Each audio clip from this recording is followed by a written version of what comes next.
I want to turn briefly to the last 4 days of the Platinum Jubilee, Sharon, because aside from Boris Johnson being booed, which may well have been a tipping point for many MPs to press the button on him today with this no confidence, it was also interesting to me that the Sussexes got booed. Harry and Meghan, what did you make of that? Well, it wasn't a total boo. Wasn't as big as Boris? No, nowhere near. But very unusual for a member of the royal family to get any booing at that kind of event. Yes, and they did. But it wasn't anywhere near as bad as Boris. You could still hear the cheers above the boos, put it that way. I mean, should we read much into it? I just got the feeling they basically discovered on this particular trip that they've gone from A-list royals to C-list. And that's how the royal family are now going to treat them. They won't be on the balcony, they won't be at the top events, and they can come and go if they want, but they're no longer going to be working A-list important royals. No, they have lost their importance. They don't mean anything. The country wasn't that overjoyed. I didn't hear many people go, this is amazing. I don't think the country really cares very much. They didn't. And the thing that I must say is the country didn't react one way or the other. It was, oh, they're here, OK. But the way they kind of came in and went was a huge signal that I don't think we'll see them here much at all. And what made me laugh, Isabel, was they arrived on a massive private jet from California, these two eco-warriors. Whose was it, constantly preach. Well, it'll be... I mean, it'll come out. They've used Elton's a lot, they've used the Clooneys a lot. Who knows? Somebody, right? But it's the utter hypocrisy, once again, preaching about carbon footprint, always using private jets. Same every time, same. Yeah. And funny enough, it's the common link between all the people who got booed was hypocrisy. The British public will forgive a lot of things, but they won't forgive brazen hypocrisy. To be fair on them, they did actually keep a relatively low profile, didn't they? And, you know, you said they discovered their C list. I mean, they asked to be taken off the list. You know, they wanted to be out of the working circulation. So I think it could have gone worse. You know, I don't think they overshadowed it. No question. Of course, they didn't. People took pictures of them, but they did behave quite well. There was no impact. It made no impact. I just want to play a clip, first of all, of this is the Queen on the closing moments of the Platinum Jubilee on Sunday, because we weren't sure if she'd even make it. She was there at the start. I was by the palace when she came out on the Thursday. It was an amazing moment. And then she just sort of vanished from sight. And we thought that maybe we wouldn't see her again. And then you suddenly saw the flag moving on the palace roof and you realised, fantastic. And then you thought, go on, out you come. And out came the star of the show, the star of any show she's ever at. And she came out, and I just thought, if we can listen to a bit of the sound here, I just thought this was so moving. It gives you goosebumps. It really does. You don't know.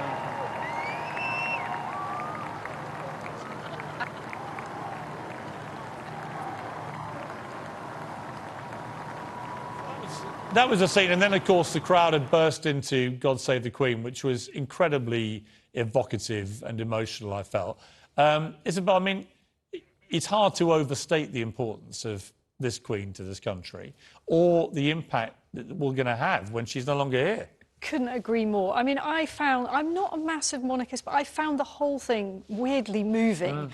And it is because it sort of feels like it's a bit of a goodbye. I know that sounds a little bit mawkish. Well, it's the last Jubilee that we've better have for her. In reality, she is not well. We know that. Yeah. And, you know, when the palace says she's experiencing some discomfort, we know that really means she's in a very great deal of pain. And I think when she does, sadly, pass, there is going to be a huge amount of national soul-searching. Yeah, I agree. You know, she has held everything together. Yes. Real concerns about the future of the Union and the Commonwealth. I totally agree. Grace, I know you're not a massive monarchist. In fact, you spent most of the weekend, according to your Instagram feed, at a wild festival where you were painting your fingernails fluorescent green. You're not a fan, Piers. Which I thought was a tribute to what the Queen wore, actually, on the Sunday night. Yes, but I was clearly I informed ahead of misjudged time you. and coordinated. But even as somebody who's not that into the monarchy, can you appreciate what this woman has done for the country?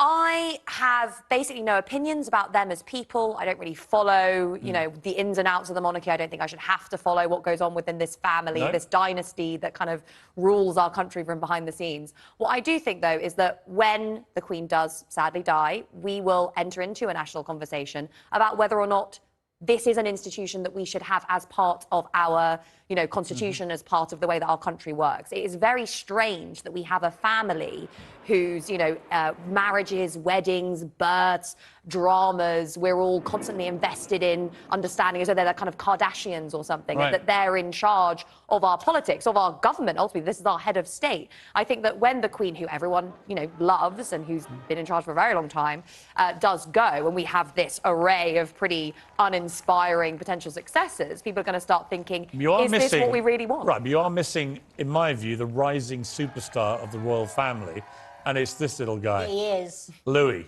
He's amazing. Whose facial expressions over the 4 days got increasingly hilarious, and who clearly began to seize his moment. And in fact, the Duke and Duchess of Cambridge issued a statement tonight on Twitter thanking everybody and saying that we all had a fantastic time, especially Louis. Just, don't you think, though, that it gave people confidence that this is the family that will be here after the Queen is no longer here? And by the way, very deliberately, that last scene on the last night, and everyone was singing God Save the Queen, but she had chosen for that sort of iconic moment of the end of the Jubilee. Picture. That this was the family this is now the streamlined that's the way it's royals. Be. These are the 2 next monarchs, potentially 3 next monarchs, and that's the way it will be. But Charles has said for a long time that he's going to cut down the people who are actually on payroll and that represent the family. It's going to be culled. And the thing is, I think that the royal family brings so much to this country. I mean, you look at all the people from all over the world. I mean, I think the tourism, they don't actually cost us anything. The merchandise great myth that was is they cost us sold. money. I think if we were going to make a kind of coherent economic argument as to how we construct our head of state, we could probably make a better one for saying, I don't know, have a presidential system or have and get our own version of Joe Biden? Well, I mean, no, it wouldn't be. It wouldn't be the same as that. You would have I'm just putting it out head there. of state. I think I'd rather have the Queen. He would just be responsible for kind of. I think I'd rather have the Queen.